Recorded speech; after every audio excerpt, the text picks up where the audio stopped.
a gente está passando por um momento muito decadente em relação à música, né, cara? A gente, sim. Em relação à qualidade de música, Sim. as letras de músicas e tudo mais, é uma coisa, eu acho... Muita baixaria, muita baixaria. Esse ano eu completo 32 anos de rádio, cara. 32 anos de rádio. São 32 anos que eu venho vendo essa decadência acontecer, de tantos anos pra cá. Eu que também já fui já toquei durante 20 anos da minha vida como DJ. Na época, mesmo os axé da vida, os funkzinhos que tocava, não tinha nada a ver com o que é hoje, né? Sim. Lembrando a época, né, que você tinha toda a galera, o pessoal que dançava, as músicas, passinho e tudo mais. Não dá uma tristeza, cara, você vê o que a gente está passando hoje em relação musicalmente falando? Na época que eu tocava, também tinha as músicas baixaria. Sim. Mas a gente não tocava elas. É isso. Nós tocávamos só as músicas que não tinha baixaria. Então... E não tinha rede social também para dar essa... né? Sim.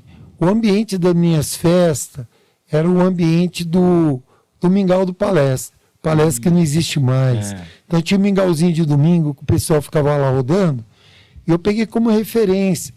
Porque se você começar a dar uns beijinhos um pouquinho a mais, segurança vinha separar. Sim. Então era isso que eu tinha em mente. Então a escola tinha que ter um ambiente familiar. Apesar de ser uma festa, então tinha esse cuidado de o segurança estar ali acompanhando, não deixar ninguém passar do limite. A gente não tocava música também depravada, né? Apesar de a gente tocar funk, mas tocava aqueles funk bacana. Acho que era funk melody que falava, né? Sim. Era um Claudinho Bochecha, era um negocinho mais diferenciado, né? Não tinha muito... tinha umas coisinhas assim, a música do Tapinha, dança da Motinha, o Morto Muito Louco. Tinha umas coisinhas assim que eram uns negócios mais fáceis, malha funk, né? Que era uma coisa mais saudável, menos perigosa, vamos dizer assim. Um detalhe bacana que nas minhas festas iam todas as tribos. Então tinha os b-boy que só ouvia música do estilo deles. Sim. E tinha um pessoal que só gostava de axé, tinha um pessoal que só gostava de sertanejo, tinha um pessoal que gostava um pouquinho de cada coisa, que eu falava para eles, vai tocar sua música, até lá você aguenta aí. Aguenta, pelo amor entendeu? de Deus. E o pessoal se respeitava muito. Eu tocava na periferia, onde até a polícia tomava cuidado para andar lá. Mas eu tinha um acordo com a comunidade. Se não tivesse briga, se não tivesse nenhum problema, nós voltaríamos. Se acontecesse alguma coisa, nós não voltaríamos ali naquela comunidade. Sim. A comunidade abraçava. Não acontecia uma briga. Porque é uma coisa boa para a própria comunidade. Sim. Né? Em relação à droga, existia aquele respeito absurdo, não tinha, né? Se acontecer alguma vez escondido, a gente não viu. Sim. Aí tinha segurança para evitar, né? Então, assim, era uma festa muito familiar.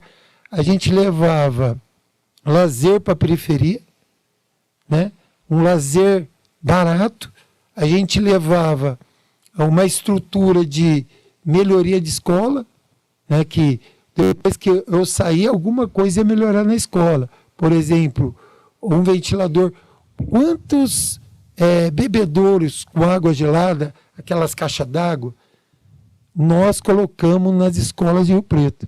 Talvez a maioria das escolas que tem hoje bebedouro, aquele antigo, foi do Urso Som. E nem sabe, né? Às vezes os alunos que passaram por lá depois nem sabem disso. Sim, porque o que acontece? O Estado não fornecia isso. Sim. Depois que nós começamos a colocar em tudo quanto é escola, aí se começou a discutir ventiladores, cortinas, porque tinha muita escola que não tinha cortina, o pessoal tinha aula no sol, era horrível. Sim. Então, cortinas de escola.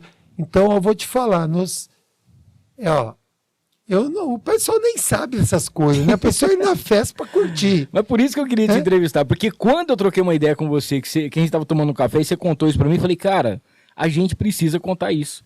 A gente precisa contar essa história, porque todo mundo lembra da festa, a balada, a diversão, ninguém os amigos. sabe as consequências daquilo. Mas, ali, poxa, para onde que foi o dinheiro? O dinheiro é o seguinte, você tá vendo? Aquilo ali foi construído com o dinheiro da festa que o som fez. Até mesmo o dinheiro que ia para as turmas de formatura, Sim. que gastava com a formatura e o dinheiro acabava. pô, o pessoal tinha uma formatura top, né? Era É diferenciado, uma né? formatura bacana. E aí, gostou desse corte? Então não esqueça, se inscreva no canal, ative as notificações, dá aquele like e compartilha pra todo mundo. O link para o episódio completo tá aqui embaixo. É só clicar e assistir.